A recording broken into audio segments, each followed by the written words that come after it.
بسم اللہ الرحمن الرحیم۔ السلام علیکم پیارے بچوں، آج آپ سیکھیں گے درخواست نویسی۔ درخواست نویسی یعنی کہ درخواست لکھنا، اور درخواست نویسی میں آپ جرمانے کی معافی کے لیے درخواست لکھنا سیکھیں گے۔ تو چلیے دیکھتے ہیں درخواست نویسی کہتے کسے ہیں۔ ایسی تحریر جس میں کوئی شخص اپنی ضرورت یا مقصد کسی ذمہ دار شخص سے بیان کر کے مدد کے لیے کہتا ہے، درخواست کہلاتی ہے۔ جیسے اگر کسی ضروری کام کے لیے اسکول سے رخصت لینی ہو تو ہم ہیڈ ماسٹر صاحب یا ہیڈ مسٹریس صاحبہ کو درخواست لکھتے ہیں۔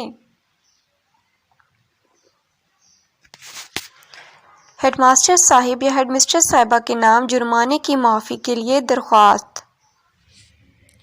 سب سے پہلے جس کو آپ درخواست لکھ رہے ہیں اس کا عہدہ: بخدمت ہیڈ مسٹریس صاحبہ، گورنمنٹ گرلز پرائمری اسکول، سکتہ کی علامت، اور پھر جگہ کا نام جیسے کہ دھمیال روڈ، راولپنڈی۔ پھر اس کے بعد عنوان یعنی درخواست کا مقصد کیا ہے، موضوع کیا ہے، درخواست برائے معافی جرمانہ۔ اس کے بعد القاب میں جس کو آپ درخواست لکھ رہے ہیں اس کو مخاطب کریں گے جناب عالیہ، اور پھر ندائیہ کی علامت۔ پھر نفس مضمون میں نہایت ادب سے گزارش ہے کہ میری والدہ بیمار تھیں اور میرے والد دفتری امور یعنی دفتر کے کام کے سلسلے میں شہر سے باہر گئے تھے۔ ان حالات میں میری والدہ کی دیکھ بھال کرنے والا میرے علاوہ اور کوئی بھی نہ تھا، لہٰذا میں 3 دن اسکول سے غیر حاضر رہی، جس کی وجہ سے مجھے 150 روپے جرمانہ ہو گیا ہے۔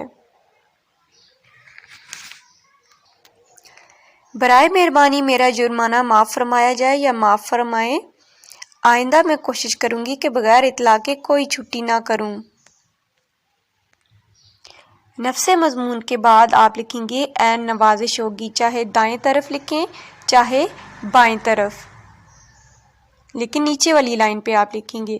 پھر اس کے بعد درخواست گزار لکھیں گے یعنی کہ درخواست لکھنے والا اور اس کا نام جیسے کہ مہنور احمد۔ اس کے بعد پھر آپ اپنی جماعت لکھیں گے کہ آپ کی کون سی جماعت میں پڑھتی ہیں، جیسے کہ جماعت چہارم۔ پھر سب سے آخر میں دائیں طرف جہاں پہ آپ نے آخری جو کچھ بھی لکھا ہوا ہے اسی کے دائیں طرف اسی لائن پہ آپ اس دن کی تاریخ لکھیں گے جس دن آپ درخواست لکھ رہے ہیں۔